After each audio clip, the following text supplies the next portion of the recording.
there's a problem with your standards. No, I'm not asking you to lower them. It's not the ceiling that's the issue. It's the lack of context around them. And I'm concerned about that. And honestly, something has to change.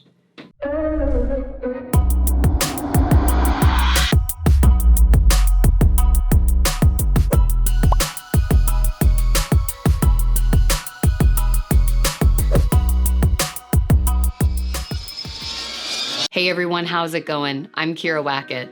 Thanks for joining me for another video as we work to empower and equip you with the confidence and skills to write your own story so that you can live your life on purpose. Today I want to talk about standards, those we have of ourselves and others, and where we need to rethink the way we set them up in our lives. I work with a lot of people who identify as high-functioning, over-performing individuals. They've lived much of their life chasing perfection and needing to have it all together and be the best. Not to put others down, but to give themselves an opportunity to simply be in the space. In our work together, the subject often comes up about the need to rethink how they're engaging with their time and energy.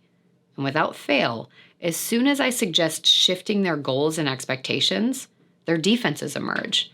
And they say things like, "You think my standards are too high?" Or, "Are you trying to tell me I should lower my expectations?" No, it's a reasonable conclusion to draw. And on some levels, yeah, I am saying to lower your standards in some areas. But the reality of what I'm saying is, can we find more balance in the way that we're showing up in our lives? See, the work isn't actually about lowering our standards, but about broadening our view.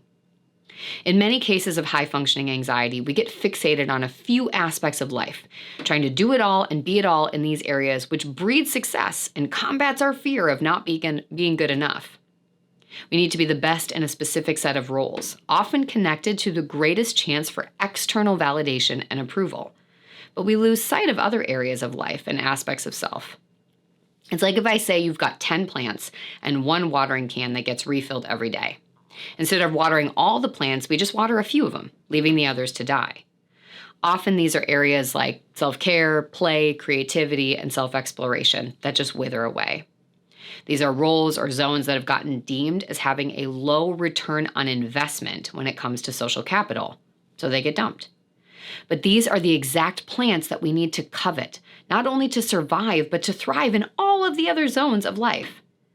Not doing this is why you keep finding yourself on channels like this, looking to repair that sense of brokenness and burnout that you keep finding yourself experiencing while resisting the real work that needs to be done.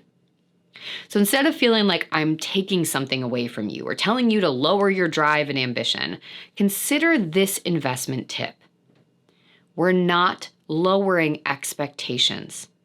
You're just not going to set your standards and goals based on your negative core beliefs and resulting scarcity that shows up around time and your drive for success. I want you to ask yourself, how can you broaden your view and as such your standards?